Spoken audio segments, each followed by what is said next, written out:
नमस्कार दोस्तों, आप सभी का स्वागत है एनकेपी प्रोडक्शन में। मैं हूं नीरज और चलिए आज आपको अपडेट करने जा रहे हैं, वो है ऑटोनॉमस से रिलेटेड सभी जानकारी के। उससे पहले मैं आप सभी को शुक्रिया करना चाहूँगा और सभी को कांग्रेचुलेट करना चाहूँगा कि आप जिस तरह से सहयोग किए, आप जिस तरह से सपोर्ट किए, उसके अनुसार फिर से मारवाड़ी कॉलेज रांची का ऑटोनॉमी एक्सटेंड कर दिया गया है। तो एक्सटेंड कर दिया गया है, इसके साथ में जो भी जानकारी है, सारी जानकारी के साथ मैं आपके साथ में अपडेट करने वाला हूँ। आप अंत तक वीडियो पे बने रहेंगे। इसके फ़ायदे क्या होंगे? इसका आगे जा कर के किस तरह से ये आपको डेवलप करेगा, सारा चीज़ जानकारी एक से एक जानकारी को मैं लेकर के आया हूँ आपके लिए ताकि आपको आगे जाकर किसी तरह का दिक्कत ना हो। आप कहीं पर ऐसा किसी भी तरह का क्लैरिटी के लिए आप कहीं दूसरे जगह ना भटकें। तो चलिए सबसे पहली बात है उसके साथ-साथ में मैं कांग्रेचुलेट करना चाहूँगा कॉलेज के जितने भी स्टाफ हैं, प्रिंसिपल सर सबसे ज़्यादा मेहनत करके इस चीज़ पे ध्यान दिए हैं क्योंकि जिस चीज़ पे लैक हुआ था उस चीज़ पे सुधार करके आवेदन सही समय पर करने के बाद में ऑटोनॉमी को वापस लाया है। क्योंकि आप देख सकते हैं पेपर कटिंग में भी आपने देखा है पहले से कि जो वुमेन्स कॉलेज है वो आवेदन ही नहीं कर पाया। तो 2 ऐसे कॉलेज हैं जैसे कि सेंट ज़ेवियर कॉलेज और मारवाड़ी कॉलेज जिनका ऑटोनॉमी एक्सटेंड कर दिया गया है। और कब से एक्सटेंड किया है? जब से खत्म हुआ था। तो सारा चीज़ का आंसर यहीं पे निकल के आ जाता है कि आपका जब से एक्सटेंड हुआ था, मतलब कि जब से खत्म हुआ था उस समय से एक्सटेंड हुआ है। 2021 में खत्म हुआ था, 2022 से नन ऑटोनॉमी आई थी मतलब 2021 से ही उसको एक्सटेंड कर दिया गया है। इसी से सारा चीज़ क्लियर होता है, क्लियर क्या होता है कि जो ऑटोनॉमस कॉलेज होता है, उसके पास में अथॉरिटी रहती है अपना एग्ज़ाम अपने स्वतः लेने की। मतलब कि जितने भी ऑटोनॉमस कॉलेज होते हैं उनके पास ये रहता है कि आप अपना एग्ज़ाम अपने से कंडक्ट कर सकते हैं। उसके लिए किसी भी तरह का सेंटर नहीं दिया जाता है। उसके साथ-साथ में ऐसा है कि उसका जो सिलेबस डिज़ाइन होती है, जितने भी तरह का पाठ्यक्रम डिज़ाइन होती है, वो कॉलेज के पास अथॉरिटी रहती है कि उसपे वो बदलाव कर सकता है अगर नीड है तो। अगर उसमें किसी तरह का बदलाव चाहिए तो वो उसमें बदलाव ला सकते हैं। किसी भी तरह की चीज़ों के लिए रांची यूनिवर्सिटी जैसे दौड़ना पड़ता है नॉन ऑटोनॉमस को, उस तरह से है कि ऑटोनॉमस होने पर किसी भी तरह की कागज़ी कार्रवाई के लिए भी आपको मारवाड़ी कॉलेज में ही हो जाएगा, आपको वहाँ दौड़ना नहीं पड़ेगा। तो आप लोग बहुत ज़्यादा परेशान थे कि आपका सेंटर बाहर पड़ रहा था, एग्ज़ामिनेशन डिले हो रहा था। तो यहाँ पे बात हम ये करना चाहेंगे कि आपका जो सेंटर पड़ रहा था और ऑटोनॉमस वापस आ चुका है, तो आपका सेंटर नहीं पड़ने वाला है लेकिन बट थोड़ा-सा रुक जाइएगा, मतलब कि लेकिन जो सेमेस्टर 4 का जो पेमेंट हो चुका है, रांची यूनिवर्सिटी करा चुकी है, उसका एग्ज़ाम रांची यूनिवर्सिटी ही लेगा। ये बात को याद रखिएगा। जहाँ तक कि पेमेंट अभी तक रांची यूनिवर्सिटी एक्सेप्ट कर चुका है, उसका जो है एग्ज़ाम रांची यूनिवर्सिटी लेगा और उसका रिज़ल्ट भी रांची यूनिवर्सिटी ही देगा। और उसके बाद का जो होगा, वो कॉलेज ऑर्गेनाइज़ करेगा अपना। उसके साथ-साथ में है कि कॉलेज अपना ऑर्गेनाइज़ करेगा, सेंटर नहीं मिलेगा आपको। आपको कॉलेज में ही होम सेंटर रहेगा। ये सबसे बड़ी ख़ास बात है कि आपको बाहर जाना पड़ता था, दूसरे कॉलेज में जाना पड़ता था, वो नहीं होगा। थोड़ा-सा रिज़ल्ट में मिसमैच हुआ था। मिसमैच क्या हुआ था कि आपका कॉलेज से योगा का जो प्रैक्टिकल का है मार्क्स डिले से पहुँचा है रांची यूनिवर्सिटी के साथ। तो गर्ल्स सेक्शन बीकॉम के जो हैं उसमें डिले हो गया मतलब उसके एग्ज़ाम रिज़ल्ट में गड़बड़ी हो गई।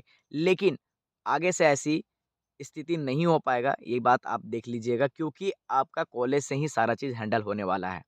इसके साथ-साथ में अगर जैसा कि बैकलॉग के लिए जो स्पेशल पूरा पैसा का पेमेंट करना पड़ता था रांची यूनिवर्सिटी में, उसमें आपको छूट मिलेगा कि आपका जो ₹350 तक में ही पेमेंट करना पड़ता था, उसपे आपको बहुत ज़्यादा रिवायबिलिटी मिलेगी।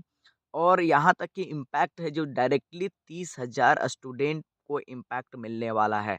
मतलब कि आप रांची यूनिवर्सिटी के अंतर्गत मारवाड़ी कॉलेज हो और जेवियर कॉलेज हो, दोनों की बात करें तो दोनों में लगभग 30,000 बच्चे पढ़ते हैं एट अ टाइम। तो 30,000 बच्चों को इसमें इम्पैक्ट पड़ने वाला है, वो उसके लिए अच्छा है। दूसरी बात है कि आप रांची वुमेन्स कॉलेज की बात करें तो उनको ऑटोनॉमी वापस नहीं मिल पाई। क्यों नहीं मिल पाई? क्योंकि वो वहाँ से वो आवेदन नहीं किया जा सका। वो आवेदन ही नहीं कर पाए जिसकी वजह से वो उसके लिए एलिजिबल भी नहीं माने गए। तो बात यहाँ रहा कि मारवाड़ी कॉलेज को जिस तरह से एक्सटेंड किया गया है ऑटोनॉमी में, अभी तक का ये जो खबर है कि 2025-26 तक के लिए एक्सटेंड किया गया है। उसके बीच में नैक अपग्रेडेशन होगा।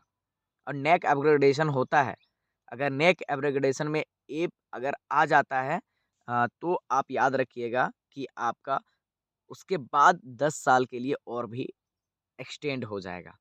अभी तो आपका एक्सटेंड किया गया है 25-26 के लिए, लेकिन 26 तक के लिए, लेकिन अगर अपग्रेडेशन में नेक अपग्रेडेशन में अच्छा मार्क्स आता है तो डायरेक्टली 10 साल के लिए उनको और भी अथॉरिटी मिल जाएगी ऑटोनॉमिस प्राप्त करने के लिए। तो ये चीज़ के लिए अभी है बरकरार तो रह गई, लेकिन अब एक बात यहाँ पर ये आएगा कि आप इसको आगे कैसे लेकर के जाते हैं। कॉलेज में टीचर बहुत अच्छे से काम कर रहे हैं, प्रिंसिपल सर जो हैं ये बहुत ही अच्छे तरह से हर चीज़ को सँजो रहे हैं कि किस तरह से हर पॉइंट को करेक्ट किया जाए जहाँ पर किसी तरह की त्रुटि हो, ताकि जो इसमें इम्पैक्ट पड़ता है वो इम्पैक्ट ना पड़े। तो उसके साथ-साथ में आपको भी कोऑर्डिनेट करना पड़ेगा। आपको ये नहीं कि सिर्फ़ ये पढ़ाई के लेवल पे ही आपका ये होता है, ऐसा कुछ भी नहीं है। पढ़ाई के साथ-साथ में आपका खेल हो गया, आपका कल्चर हो गया, आपका वहाँ के जितने भी तरह के एक्टिविटीज़ होती हैं, वो सारा चीज़ आपका इस पे डिपेंड करता है। तो जितने भी तरह का एक्टिविटी होता है, उस पे आप पार्टिसिपेट करो, एनएसएस पे पार्टिसिपेट करो, एनसीसी में पार्टिसिपेट करो, कल्चरल इवेंट जो होती है, उस पे पार्टिसिपेट करो, कॉलेज को रिप्रेज़ेंट करो। जितने भी कॉलेज को रिप्रेज़ेंट करेंगे, उतना कॉलेज के लिए अच्छा होगा। स्पोर्ट्स में रिप्रेज़ेंट करें आप, जितनी बार देखिएगा हम अपडेट करते रहते हैं, ग्रुप में इसलिए मैं बोलता हूँ जुड़ जाइए, नीचे डिस्क्रिप्शन में लिंक भी दिया हुआ है कि आप जुड़ जाइए। क्योंकि देखिए आप उस पे जो भी आप पार्टिसिपेट करते हैं, आपको सर्टिफ़िकेट भी मिलता है, उसके साथ-साथ में आप यूनिवर्सिटी लेवल तक भी जा सकते हैं। इसमें आप सिंगिंग हो, डांसिंग हो, एक्टिंग हो, हर तरह का कॉम्पिटिशन होता है। अभी ही आपका इंद्रधनुष जो है यूथ फेस्टिवल पास हुआ, इसमें जो विजेता होंगे उनको आगे भी मौका मिलेगा। इस तरह से अगर आप इस पे जुड़े रहते हैं, पार्टिसिपेट करते रहते हैं, आपका भलाई के साथ-साथ में कॉलेज का भी भलाई होता है। दूसरी थिंग मैं आपसे रिक्वेस्ट करना चाहूँगा कि कॉलेज की ज़्यादा बुराई हैशटैग के साथ में ना चलाएँ। क्योंकि अगर हैशटैग के साथ में चलाते हैं तो वो जाकर के यूजीसी में भी इम्पैक्ट पड़ता है, रांची यूनिवर्सिटी में इम्पैक्ट पड़ता है कि वहाँ पे क्या चल रहा है भाई। तो उस चीज़ को आप बुराई को ज़्यादा ना दिखाते हुए, आप इस पे देखिए क्योंकि इसके साथ-साथ में आपको बहुत ज़्यादा फ़ायदा होने वाला है।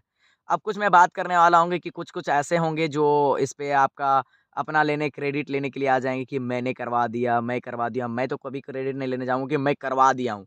हाँ, लेकिन मैं ये एक चीज़ हूँ कि मेरे साथ-साथ में जितने भी कॉलेज के स्टूडेंट हैं सभी इसके धन्यवाद के पात्र हैं। सभी को कांग्रेचुलेट करना चाहूँगा कि आपके सहयोग से इस चीज़ को सफल कर पाए हैं। कौन कर पाए हैं?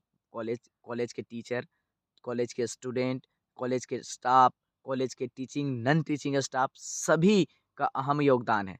तो इस पे मैं ये नहीं मानता हूँ कि किसी एक संगठन बोल दे कि मेरे वजह से आया है, तो वो मैं नहीं मानता हूँ। इसमें पूरा कोलैबोरेटिव एक तरह का साथ रहता है, तभी जाकर के इतनी बड़ी फैसला में किसी तरह का निर्णय निकल पाता है। तो सभी को बधाइयाँ हो और आगे जाकर के इसी तरह से आप मेहनत भी करते रहें, कॉलेज का नाम करते रहें, उसके साथ-साथ अपना भी नाम करते रहें। मैं कोशिश करूँगा हर तरह का अपडेट आपके तक पहुँचाने का। बने रहेंगे एनकेपी प्रोडक्शन के साथ। जो नहीं है मेरे चैनल पे अभी तक, उनके तक भी ये वीडियो पहुँचाइए ताकि किसी भी तरह का अपडेट हो तो मैं आपको अपडेट करता रहूँ। बहुत-बहुत धन्यवाद।